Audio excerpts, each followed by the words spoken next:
आपने भी ये फील किया होगा कि मार्केट बंद होने के बाद जब आप इस स्ट्रेटजी को अपनी बैक टेस्ट करते हो तो वो 100% काम करती हुई दिखती है आपको। लेकिन जैसे ही आप लाइव मार्केट में उस स्ट्रेटजी के बेसिस पे अपनी एंट्री बनाते हो, मार्केट आपका तुरंत एसएल हिट करके आपको आउट कर देता है। तो आज का ये वीडियो आपके लिए लाइफ चेंजिंग हो सकता है, क्योंकि प्रॉब्लम आपकी स्ट्रेटजी में नहीं है, प्रॉब्लम है आपके एग्जीक्यूशन, आपकी साइकोलॉजी और मार्केट की रियलिटी में। तो इस वीडियो को पूरा एंड तक जरूर देखना। चलो बिना देरी के वीडियो स्टार्ट करते हैं। अब दोस्तों मैं आपको बताने वाला हूं कि क्यों आपकी स्ट्रेटजी लाइव मार्केट में फेल हो जाती है लेकिन बैक टेस्ट में 100% काम करती हुई दिखती है। आओ देखो चार्ट पे मैं समझाता हूं। अब आप कोई भी स्ट्रेटजी यूज कर रहे हो उससे मतलब नहीं है, मैं आपको यहाँ पे एक सिंपल स्ट्रेटजी का एग्जांपल लेके समझाने वाला हूं। आप वो चीज अपनी कोई भी स्ट्रेटजी आप यूज कर सकते हो, उसमें अप्लाई हो जाएगा। ठीक है, अब देखो यहाँ पे मैं आपको दिखाने वाला हूँ कैसे अगर आपका ये स्ट्रेटजी की आप जब भी मार्केट सपोर्ट पे आती है तो बाय साइड की एंट्री लेते हो तो देखो बैक टेस्ट में ये सक्सेसफुल दिखेगी, लेकिन जब लाइव मार्केट में लेते हो तो आप जब भी सपोर्ट पे एंट्री करते हो मार्केट आपका स्टॉप लॉस हिट कर देता होगा। वो देखो क्यों होता है। अब देखो यहाँ पे क्या दिख रहा है आपको। अब यहाँ पे आपने चार्ट पे देखा मार्केट ने यहाँ पे एक बार सपोर्ट ले लिया और यहाँ पे दो बार सपोर्ट ले लिया। तो दो बार जब सपोर्ट ले लिया तो आपको पता चल गया यहाँ पे एक सपोर्ट क्रिएटेड है। ठीक है, अब आपने सोचा जब तीसरी बार मार्केट सपोर्ट पे आएगी तो आप वहां पे एंट्री बनाओगे। ठीक है, अब मान लो अभी हम लोग ये चीज बैक टेस्ट कर रहे हैं। ठीक है, हमें दिखा यहाँ से मार्केट ऊपर गई, यहाँ से मार्केट ऊपर गई और देखो यहाँ पे तीसरी बार जब मार्केट इस सपोर्ट के आसपास में आई तो देखो तीसरी बार भी ऊपर जाती दिख रही है। तो क्या लगा हमें, बैक टेस्ट में दिख रहा है ना मार्केट ने क्या किया, यहाँ तीसरी बार भी सपोर्ट लेके इतना बड़ा टारगेट देती मार्केट। ठीक है, यहाँ पे अगर हम छोटा सा स्टॉप लॉस आके यहाँ पे एंट्री ले लेते तो हमें इतना बड़ा टारगेट मिल रहा है। ये हमें बैक टेस्ट में दिख रहा है कि हाँ ये सपोर्ट वाली स्ट्रेटजी भाई काम कर रही है। ठीक है, अब हम लोग बात करते हैं कि लाइव मार्केट में क्यों आपका वही ट्रेड जो आपको बैक टेस्ट में सक्सेसफुल दिख रहा है लेकिन लाइव मार्केट में क्यों फेल हो जा रहा है। आओ उस पर बात करते हैं। देखो अब लाइव मार्केट मानो आपको दिखा यहां से मार्केट ऊपर गई, ठीक है, फिर यहां पे आई, यहां से भी ऊपर चली गई। अब आपने सोचा तीसरी बार जैसी मार्केट आएगी तो मैं एंट्री बनाऊंगा।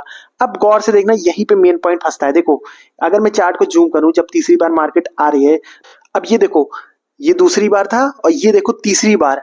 तीसरी बार में क्या दिख रहा है आपको, यहाँ पे एक बहुत ही बढ़िया ग्रीन हैमर कैंडल।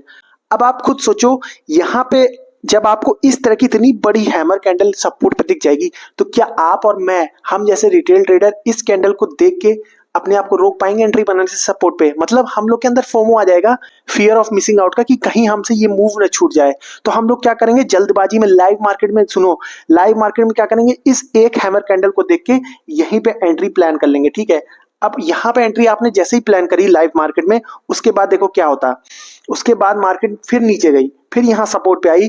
ठीक है, सपोर्ट पे आई और उसके बाद मार्केट और नीचे गई थोड़ा सा, उसके बाद स्टॉप लॉस भी काटे। ठीक है, और फिर मार्केट ने बड़ा मूव दिया। अब हुआ क्या आपके साथ, लाइव मार्केट में आपको ये वाली कैंडल दिखी खाली, अभी बैक टेस्ट में क्या था आपको ये सब दिख रहा था। ठीक है, तो आपने देखा हाँ तीसरी बार में ये सब हो गया, उसके बाद मार्केट ऊपर चली गई। तो बैक टेस्ट में तो आपने देखा कि हाँ मार्केट यहाँ से सपोर्ट ले लिया फिर ऊपर चली गई।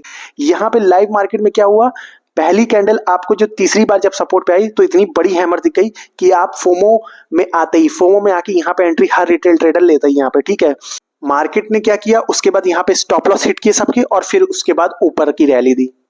तो अब जो मैंने आपको दोनों चीज दिखाई, एक तो बैक टेस्ट में क्यों आपकी स्ट्रेटजी ऊपर चली जाती है और लाइव मार्केट में क्यों आपका ट्रेड एसएल हिट करता है, उसका सबसे बड़ा कारण है यहाँ पे माइंड साइकोलॉजी। ठीक है, साइकोलॉजी, आपका पेशेंस, क्योंकि यहाँ पे पेशेंस और साइकोलॉजी बहुत इंपॉर्टेंट है। अब क्या करता है ना मार्केट, क्या करता है जब भी एक बार आपकी स्ट्रेटजी के हिसाब से एंट्री बनवाता है ना, उसके बाद वो एसएल जरूर हिट करता है। अगर उसको बड़ा मूव उसी डायरेक्शन में देना है तो वो एसएल जरूर हिट करता है। और जैसे कि यहाँ पे आपको दिख रहा है, यहाँ पे एंट्री बनवा ली उसने और फिर नीचे आके सबके एसएल हिट करिए। ठीक है, और उसके बाद ऊपर गया। तो जो बैक टेस्ट होता है, बैक टेस्ट में क्या होता है ना, हमें ये वाले मूव नहीं दिखते, हम लोग ये सब मूव नहीं देखते। यहाँ से मार्केट ऊपर गई, यहाँ छोटी छोटी कैंडल्स में कितना सारा खेल हो गया, यहाँ पे हमें नहीं दिखता बैक टेस्ट में। हम लोग बैक टेस्ट में क्या देख रहे हैं, हाँ यहाँ दूसरी बार है, जैसी मार्केट यहाँ पे देखो तीसरी बार यहाँ पे घूम रही है सपोर्ट पे और यहीं से फिर ऊपर चली गई। तो बैक टेस्ट में तो हमारी स्ट्रेटजी अप्रूव हो रही है ना कि यहाँ से मार्केट चली जा रही है। अगर हम यहाँ पे ट्रेड लेते एंट्री बनाते तो हमें यहाँ पे बहुत अच्छा टारगेट मिल जाता है। लेकिन लाइव मार्केट में वही चीज क्या है, यहाँ पे आपको यहाँ पे अभी पता नहीं फ्यूचर में कौन सी कैंडल बनने वाली है। आपने सिर्फ ये वाली हैमर कैंडल देखी इतनी बड़ी, जो कि एक बुलिश कैंडल होती है, और यहाँ पे एंट्री बना ली। उसके बाद मार्केट ने आपका एसएल हिट किया और फिर ऊपर गया। ठीक है, क्योंकि आप यहाँ पे फोमो में आके अपने आप को रोक नहीं पाते हो, इसलिए यहाँ पे आपका मार्केट एसएल हिट करता है और वो फिर ऊपर जाता है। अब इससे बचने का सॉल्यूशन क्या है वो मैं अब आपको बताता हूँ। अब इसका सॉल्यूशन समझते हैं, बहुत ही सिंपल सा सॉल्यूशन है। आप कोई भी स्ट्रेटजी यूज करते हो, ठीक है, आप उसको बैक टेस्ट में क्या देखना है, आपको बैक टेस्ट में क्या देखना है वो सुनो गौर से। अब जैसे मैं यहाँ पे मान लो इस सपोर्ट पे बाय साइड कैंडल बनाने का बैक टेस्ट कर रहा हूँ, तो मुझे क्या देखना पड़ेगा, मैं यही देखूंगा, आपको भी यही चीज दिखेगा कि मार्केट मान लो जैसे ही तीसरी बार आती है, तो देखो कितनी आसानी से यहाँ पे इसने एंट्री दी हम लोगों को, यहाँ पे ये वाली हेड कैंडल बना के कितनी आसान से हम लोग को फोमो में एंट्री करवाई, ठीक है। अब इसका मतलब ही होता है कि ये हम लोग को ट्रैप कर रही है किसी तरह से। अगर मार्केट इतनी आसानी से ऊपर चली जाएगी, आप खुद सोचो, आपका कोई भी सेटअप हो, ठीक है, 9 ईएमए पे बाय करते हो, 15 ईएमए पे बाय करते हो, अगर वो डायरेक्ट वहां 9 ईएमए या सपोर्ट पे आके बहुत तेजी से ऊपर जा रही है ना, तो मतलब कि वो आपको ट्रैप ही कर रही है। अगर वो इतनी आसानी से वहां छू छू के ऊपर चले जाती तो हर कोई मार्केट में पैसा बना के भाई करोड़पति बन जाता है, ऐसा तो नहीं होता। 99% लोग तो लॉस ही करते हैं ट्रेडिंग में, ठीक है। अब सुनो, जब भी मार्केट आपके सेटअप के हिसाब से आ जाए तो वहां पे एंट्री ही मत बनाओ आप, ठीक है। आप बैक टेस्ट भी ऐसे करो। देखो मार्केट क्या करती है, आपके सेटअप पे एक बार आती है, जैसे यहाँ पे देखो मेरा सेटअप है बाय साइड में एंट्री करने का, तो मार्केट देखो सेटअप यहाँ पे ये वाली कैंडल आपको दिख रही है, मेरे सेटअप पे इतनी परफेक्टली आके एक ग्रीन कैंडल बना दी, ठीक है।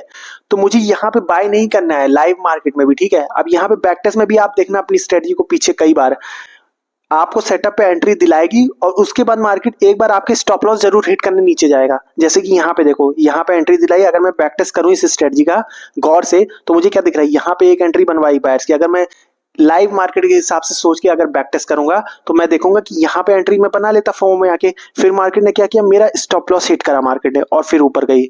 तो यही चीज बहुत इंपॉर्टेंट है।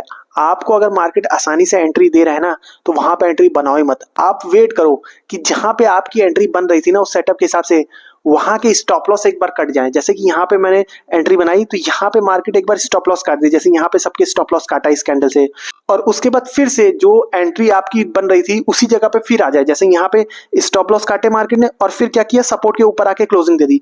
तो अब ये एक परफेक्ट एंट्री होती है जहां पे मैं एंट्री कर सकता था। ये चीज आप बैक टेस्ट जरूर करके देखो कि क्या आपकी स्ट्रेटजी के हिसाब से मार्केट एक बार एंट्री देता है और उसके बाद स्टॉप लॉस काटने फिर जाता है नीचे और फिर उसके बाद रैली देता है। आप पाओगे कि 99% केसेस में यही होगा, मार्केट आसानी से ऊपर जाता ही नहीं। मार्केट क्या करेगा, एक आध बार भले चला जाए डायरेक्ट यहाँ पे, जैसे यहाँ पे ग्रीन कैंडल बनाया तो ऊपर ही चला जाए, एक आध बार ऐसा हो सकता है, लेकिन 95 to 99% केसेस में मार्केट क्या करेगा ना, एक बार एंट्री बनवाएगा रिटेल ट्रेडर को और उसके बाद उनके स्टॉप लॉस हिट करने नीचे आएगा और फिर एक बड़ी रैली देता है। तो अगर आप इस हिसाब से बैक टेस्ट करके देखोगे कि आपकी जो स्ट्रेटजी है उसके हिसाब से एंट्री आपको करवाई मार्केट ने, उसके बाद क्या वो बार बार आपके नीचे स्टॉप लॉस काट के फिर ऊपर जाता है, तो ये चीज अगर आप बैक टेस्ट में भी देखोगे ना तो लाइव मार्केट में आप बहुत अच्छा कर पाओगे। तो दोस्तों आई होप अब आपको ये चीज समझ में आ गई कि क्यों आप बैक टेस्ट में तो आपकी स्ट्रेटजी वर्क करते हुए दिखती है, लेकिन लाइव मार्केट में क्योंकि आपकी साइकोलॉजी, आप फोमो में आके ट्रेड लेते हो, आपको नहीं पता आगे क्या कैंडल बनने वाली है, तो लाइव मार्केट में आप एंट्री पहले ही ले लेते हो, ठीक है। लेकिन बैक टेस्ट में क्या होता है, कैंडल बन चुकी होती है, जहां पे आपके सेटअप के हिसाब से एंट्री मार्केट ऊपर जाता है वहां पे आप देखते हो कि हाँ यहाँ तो मार्केट ऊपर जा रहा है, तो इसलिए दोनों चीजों में डिफरेंस हो जाता है। तो अगर आप ये वाले तरकीब इस्तेमाल करोगे, आप बैक टेस्ट में क्या देखोगे, आपकी स्ट्रेटजी के हिसाब से जब एंट्री बन जाती है मार्केट में, क्या मार्केट उसके बाद आपकी स्टॉप लॉस हिट करता है और फिर ऊपर जाता है, इस तरह से अगर आप चेक करोगे तो लाइव मार्केट में भी आपकी यही चीज आदत पड़ेगी कि आप तुरंत एंट्री नहीं बनाओगे फॉर्म में आके, ठीक है। वेट करोगे कि एक बार स्टॉप लॉस कटने दो, और इस चीज को हम लोग बोलते हैं लिक्विडिटी स्वीप या लिक्विडिटी ग्रैब। अगर आपको लिक्विडिटी के बारे में थोड़ा और जानना है तो ये वाली वीडियो को अच्छे से देख लेना, और अगर आपको स्मार्ट मनी के इसी तरह के और कॉन्सेप्ट सीखने हैं जिससे आपके स्टॉप लॉस हिट होना कम हो जाए, तो इस पूरी प्लेलिस्ट को जरूर देख लेना। अगर ये वीडियो अच्छी लगी हो तो लाइक जरूर कर देना, चैनल को सब्सक्राइब कर देना। मिलते हैं नेक्स्ट वीडियो में, तब तक के लिए जय हिंद।